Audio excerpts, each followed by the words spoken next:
सर्दी की शिद्दत कम हो। हजरत मूसा आग लेने गए, जो ही आगे बढ़े तो आवाज आई है मूसा तुम वादी मुकद्दस में उतर आए हो। और वो जो आग लग रही थी वो आग नहीं थी, वो दरख्त पर अल्लाह की तजल्लियात का नुज़ूल हो रहा था, वो दरख्त चमक रहा था। कहा अपने नालैन उतार दो, तुम वादी मुकद्दस में आ गए। अब हजरत मूसा गए थे आग लेने के लिए, पैगंबरी मिल गए। अल्लाह अकबर। तो अल्लाह की तजल्लियात को कुरान बताता है हजरत मूसा ने सबसे पहले उस दरख्त से देखा था, और जहां बंदे ने पहली बार देखा हो उसकी आदत वहां देखने की होती है। तो जब कहा कि इस पहाड़ को देखो तो कहा मालिक मैं तेरे जलवों को दरख्तों पर देखने की आदत रखता हूं, और अब मुझे पत्थरों की जानब देखने का कहा जा रहा है। कहा मूसा जब घर से निकले थे तो माँ को क्या कहा था? हजरत मूसा जब घर से निकले तमस्सकत बेअज़यालिही, माँ ने दामन पकड़ लिया और कहा बेटे मैं बूढ़ी हूँ और तुम मुझे छोड़ के कहाँ जा रहे हो? मुझे तुमसे काम पड़ जाए तो कहाँ ढूंढूं? ऐन अतलुबो का, मैं आपको कहाँ तलाश करूं? हजरत मूसा ने कहा उतलुबनी अलल जबल, मुझे पहाड़ पे ढूंढना। कहा उस वक्त से तेरी माँ की निगाहें पहाड़ पे लगी हैं, और जिधर माँ की निगाह होती है वही अल्लाह की जलवागाह। अगरचे मेरी तजल्लियात को तुम दरख्तों पे देख चुके हो, लेकिन अब तेरी माँ की नजरें यहाँ लगी हैं। बायज़ीद बुस्तामी कहते हैं मेरी माँ ने हाथ उठाए और कहा कि मालिक मेरा बेटा बायज़ीद तेरी तलब में निकला था, तूने अभी तक इसे अपना कुर्ब नहीं दिया। कहा 12 साल की रियासतों से जो कुछ नहीं मिला था माँ के उठे हुए हाथों से मिल गया।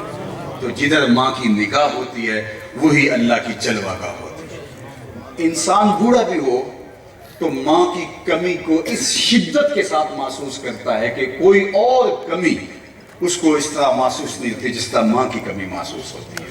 अल्लाह, मैं एक दफ़ा एक सफ़र पे था तो माँ के हवाले से बात हुई, तो मेरा कोई 90 साल का बूढ़ा शख्स था, तो वो रोने लगा। तो मैंने कहा कि आप 90 साल की उम्र में आपके पोते पड़पोते होंगे। उसने कहा कि सारा जहां भी हो माँ की कमी कभी पूरी नहीं होती। अल्लाह ने ये रिश्ता ऐसा रखा, मैं और आप क्या, हमारी औकात और हैसियत ही क्या। खुद इमामुल अंबिया ने इस कमी को महसूस किया है। अल-हाविल अल-फतावा के अंदर इमाम सयूती ने लिखा, बाकी लोगों ने लिखा कि आप जानते हैं हुजूर की माँ का इंतकाल अबवा की वादी में हो गया था। पैदा हुए तो बाप का साया सर पे नहीं था। 6 साल की उम्र थी, मदीना से अपने ननियाल से वापस आ रहे थे, तो अबवा की वादी में हजरत आमना का आखिरी वक्त आ गया। उन्हें सख्त बुखार था और उन्हें लगा कि ये मेरा बुखार जानलेवा साबित होगा।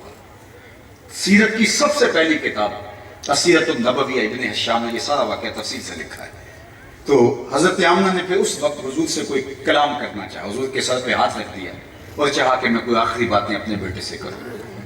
तो लेकिन सब के बंधन टूट गए, सैयदा आमना कुछ कह ना सकी, चंद जुमले कहे, वो तारीख ने महफूज किए। बेटा हर नई चीज़ ने पुराना हो जाना है, हर बाकी ने फना हो जाना है, मैं भी जा रही हूँ। वह जिक्र बाप व वलद तो तोहरा, मेरा जिक्र नहीं मिटेगा। हर नई चीज़ ने पुराना हो जाना है, हर आने वाले ने मौत की खाक उतरना है, मैं भी जा रही हूँ, लेकिन मेरा जिक्र नहीं मिटेगा, इसलिए कि तेरे जैसा सुथरा बेटा छोड़ के जा रही है। जिन माओ के बेटे अच्छे उनका तस्करा नहीं मिटा कर। ये आखिरी लफ्ज़ सैयदा आमिना के सलामुल्लाह अलैहा। फिर माँ खामोश हो गई, वो हुजूर बात सुन रहे थे, सुनते सुनते खामोश हो गया, चमन बोलता। फिर हुजूर पूछते थे अम्मी आप आगे बोलती नहीं, लेकिन सैयदा आमिना